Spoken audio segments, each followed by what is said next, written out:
जय योगेश्वर. आपण खूप दिवसापासून बघतोय की आपल्याला आपल्या पूजनी दादाजी सांगतायत की भरल्या वांग्यामध्ये काय काय भरलेलं आहे. आपण मागच्या वेळेस धृती पाहिलं होतं की धृती शक्ती, आणि आज आपण बघणार आहे की आपली मेधा बुद्धी कशी असली पाहिजे. म्हणजे पूजनी दादाजी सांगतात की आपल्या शरीरामध्ये वेदांनी ह्याचा विचार केलेला आहे, काय काय भरलं आहे ह्याचा. तर मेधा म्हणजे मननाची शक्ती, म्हणजे मनन करण्याची शक्ती. आणि अस्थिरता हा बुद्धीचा दोष आहे, म्हणून आपण मनन केलं पाहिजे. पूजनीय दादाजी आपल्याला नेहमी सांगतात की प्राण्यांना काय असते तर रवंथ करण्याची सवय असते, तशी रवंथ करण्याची शक्ती आपल्याला मनाला असली पाहिजे. कारण बघा, प्राणी जेव्हा दिवसभर खातात आणि जेव्हा रात्री बसतात तेव्हा ते काय करतात की पुन्हा ते काढून ते पुन्हा रवंथ करत बसतात. तसं माणसाला पण चांगले चांगले प्रसंग, चांगल्या चांगल्या गोष्टी रवंथ करण्याची म्हणजे आठवण्याची शक्ती भगवंतांनी दिलेली आहे, तर ती आपण वापरली पाहिजे. उदाहरण द्यायचं झालं तर एक शिवलिंग असतं आणि त्या शिवलिंगावर तांदूळ वाहिलेले असतात, आणि ते तांदूळ वाहिलेले असल्यामुळे त्याच्यावर एक उंदीर खायला येतो. आणि जो एक मनुष्य असतो ते हे सगळी गंमत पाहत असतो, आणि त्याला काय वाटतं की अरे, शिवलिंगात तर एवढी पण ताकद नाही की तो उंदराला हाकलू पण शकत नाही, त्याच्यापेक्षा शिवलिंगापेक्षा उंदीर श्रेष्ठ. म्हणून तो काय करतो, उंदराची पूजा करतो. आणि मग एक दिवस काय होतं की मांजर त्याने उंदराला झडप घालते, म्हणून मग त्याला असं वाटतं अरे, उंदरापेक्षा तर मांजर श्रेष्ठ आहे, म्हणून तो मांजरीची पूजा करू लागतो. मांजरीची पूजा करत असताना एक दिवस कुत्रा येतो आणि मांजरीवर झडप घालतो. मग त्याला असं वाटते मांजरीपेक्षा तर कुत्रा श्रेष्ठ आहे, म्हणून तो कुत्र्याचं पूजन करायला लागतो. आणि मग कुत्रा एक दिवस किचनमध्ये काहीतरी खायला जातो, आणि मग त्याची पत्नी हातामध्ये एक काठी घेऊन त्याला मारायला धावते.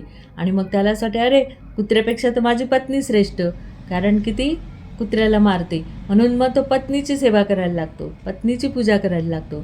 आणि मग जेव्हा पत्नी एक दिवस स्वयंपाक करते, आणि स्वयंपाक करताना एक दिवस तिच्याच्यानी भाजीमध्ये, आमटीमध्ये मिरची जास्त पडते, आणि जेव्हा तो खायला बसतो तेव्हा तो एक पुरका घेतो आणि त्याला ते तिखट लागते, आणि तो चिडून मग तो आपल्या पत्नीला मारतो, एक थापड मारतो. आणि मग त्याला असं वाटते की अरे, पत्नीपेक्षा तर मी श्रेष्ठ, मग अहम ब्रह्मास्मी, मग तो स्वतःलाच श्रेष्ठ समजतो. पण माणसांना प्रतिकूल परिस्थिती समजली पाहिजे. उदाहरण घ्यायचं झालं तर मुंगूस काय करतं, एका बाईने मुंगूस पाडलेलं असतं, आणि ते मुंगूस ती पाणी भरायला जाते, आणि पाणी भरायला गेल्यानंतर तिच्या मनामध्ये विचार येतो की अरे, माझं बाळ पाण्यामध्ये झोपलं आहे, पण ते मुंगूस याला काही इजा तर करणार नाही ना, आणि तेच तिच्या डोक्यामध्ये चालते. आणि म्हणून मग ती घाईघाईमध्ये आपलं पाण्याचा हांडा घेऊन येते, आणि मुंगूस काय करतो की तिच्या घरामध्ये एक साप येतो, आणि त्या सापाचे तो तुकडे तुकडे करतो, म्हणून त्याचं तोंड रक्ताने भरलेलं असतं. आणि मुंगूस मालकिनीची वाट पाहत दारात बसतो, आणि दारात बसलेला असल्यामुळे मालकीन लांबूनच बघते, आणि याचं तोंड भरलेलं दिसतं, आणि तिच्या मनामध्ये कल्पना येते, विचार येतो की माझ्या पोराला तर याने काही केलं नाही ना. म्हणून ती काय करते की घाईघाईत येते, आणि तो कुठलाच विचार न करता तो पाण्याचा हांडा मुंगसाच्या अंगावर फेकते, आणि त्याने ते मुंगूस तिथेच ठार होतं. म्हणजे बघा, आपली बुद्धी काय करते तर विपरीत हे करते, विपरीत गोष्टीवर विचार करते. म्हणून आपण आत्मनिरीक्षण केलेलं पाहिजे. पूजनीय दादाजी म्हणतात की आत्मनिरीक्षण आपलं वाढलं पाहिजे, म्हणूनच मंथन केलं पाहिजे. उदाहरण घ्यायचं झालं तर पेपर, जेव्हा मुलाला शाळेमध्ये पेपर द्यायला जातो आणि तो जेव्हा नापास होतो तेव्हा तो काय सांगतो, तर तो स्वतःला नाही सांगत की माझा अभ्यास कमी झाला, की माझी प्रयत्न कमी पडले, पण तो काय सांगतो की मी तर पेपर चांगला लिहिला होता, पण मॅडमलाच नीट तपासला नाही, किंवा मग त्यांनाच माझे उत्तरं समजले नाही, किंवा मग हा मला शिकवलाच नाही. म्हणजे आपण काय करतो, तो पळवाटा काढतो. भगवंत आपल्याला कशी कशी मदत करतो आपण हे आठवलं पाहिजे.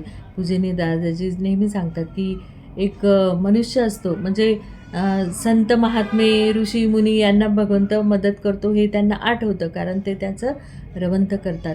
एक नरसिंह मेहता, तुकाराम महाराज यांना साक्षात्कार होतो. आपल्याला पण आपण पण सामान्यातून सामान्य लोकांना पण भगवंत मदत करतो, पण आपण त्याचं स्मरण करत नाही. एक उदाहरण पूजनीय दादाजी नेहमी देतात, की एक मनुष्य असतो आणि त्याला गावाकडून कलकत्त्याला राहतो आणि त्याला गावाकडून ठाण्याहून मुंबईहून त्याला तार येते आणि तार आल्यानंतर तो घाबरून जातो आणि तार बघतो तर तारेमध्ये लिहिलेलं